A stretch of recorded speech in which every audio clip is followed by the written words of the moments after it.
Bonjour à tous et bienvenue à cette deuxième vidéo de la série microservices dans laquelle je vais vous montrer comment créer plusieurs instances d'un même microservice pour pouvoir assurer une répartition de charges entre ces instances-là. Donc, je vous rappelle que vous avez la possibilité de trouver toutes les étapes que je suis en train de décrire dans le site insightunisia.github.io/tpi-service/tp4. Alors, l'objectif ici, donc il faut vous rappeler l'architecture cible que nous voulons obtenir. Par rapport à la dernière vidéo, ce que nous allons faire, c'est rajouter deux autres services pour assurer la redondance. Donc, nous allons tout simplement lancer le même service que nous avions créé la dernière fois, qui est le service Product Service. Nous allons le lancer sur deux autres ports différents pour avoir les trois services qui tournent en même temps.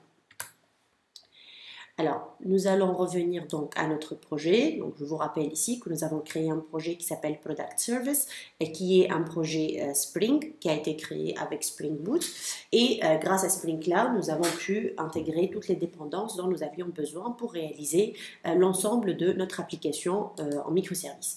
Donc, nous avons ici créé un service qui s'appelle Product Service.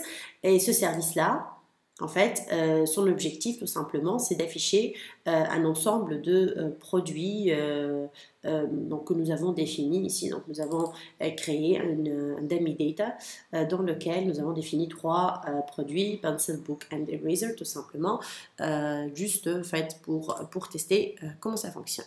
Alors, la première chose que nous allons faire, c'est aller créer d'autres configurations. Donc c'est très simple ici avec IntelliJ, il suffit d'aller sur Edit Configurations et nous allons créer en fait d'autres configurations du même service. Donc si vous vous rappelez, nous avions créé une configuration qui s'appelle Product Service Application qui va permettre de lancer l'application Product Service sur le port 8080. Donc là, nous allons créer deux autres configurations. Donc, nous allons copier cette configuration-là. Donc la première copie, en fait, nous allons modifier le nom juste pour pouvoir distinguer cette copie. Donc, nous allons rajouter le numéro de port sur lequel cette copie va s'exécuter. Et puis, en fait, on doit aller dans la partie Program Arguments, ici, et on va définir le port sur lequel cette configuration va se lancer, notamment, dans notre cas, le port 8081. On va refaire exactement la même chose pour la deuxième configuration. Donc, nous allons l'appeler 82 et puis le port ici va être le port 8082. On sauvegarde et là en fait ce que nous pouvons faire c'est lancer la 8081 et le 8082. Alors on remarque ici par exemple que nous avons une petite notification qui s'affiche qui s'appelle Run Dashboard, dans laquelle il vous demande, en fait, il vous dit qu'il a détecté plusieurs configurations de la même application Spring, et donc il vous demande de la permission en fait d'ouvrir cela dans un dashboard. Donc le dashboard peut être vraiment très utile. Donc il suffit de cliquer ici sur Show Run Configurations and Run Dashboard. Et là, je trouve que c'est très sympa. On a la possibilité de voir un peu les trois instances de microservices, de les lancer. On peut les lancer simultanément et de voir un peu leurs états, si elles fonctionnent, etc. Donc, ça, c'est une fonctionnalité sympa. Donc, c'est un plugin qui existe déjà par défaut dans la version entreprise d'IntelliJ. Voilà.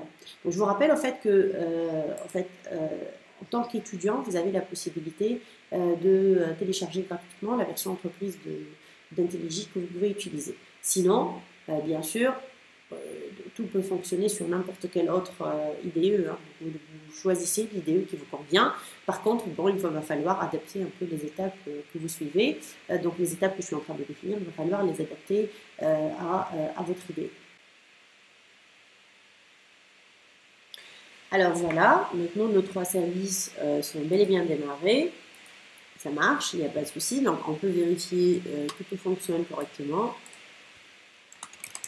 Tout simplement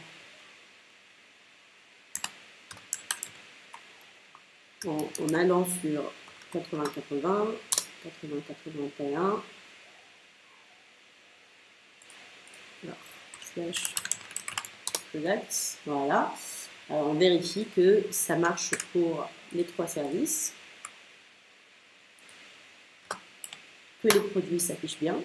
Donc là, on a les mêmes produits, bien sûr, parce que nous avons tout simplement dupliqué les mêmes services. Hein. Juste pour tester. Voilà. Donc là, nous avons 3 microservices identiques qui sont en train de tourner tous les 3. Nous allons montrer dans les vidéos précédentes comment est-ce que nous allons créer des services utilitaires qui vont nous aider à gérer ces services-là et à assurer la distribution de charges, la réplication, etc.